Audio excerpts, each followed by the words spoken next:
Hey, if you wonder how you can charge your Jabra Elite active, there's actually like 3 different methods. The first one, you can do this by using the wireless chargers. So when you close the case, input both earbuds inside and put it on the wireless charger, you can actually find this indicator turns on, and it means that your device is charging with this inductive method.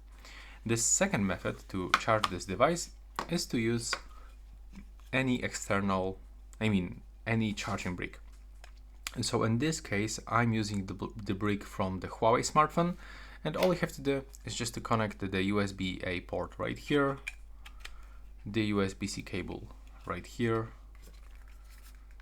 and you will recharge your device. For sure, you have to plug it into the power supply.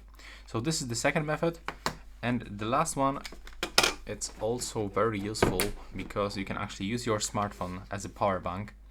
So when you've got the double USB-C cable, you can plug it into your phone, into your earbuds, and as you can see now, our charging case and the earbuds inside are charging. So this is it. Of course, this cable can also connect, for example, into your PC, into the game console, or for example your TV. So this is it for this video. Right now, please subscribe.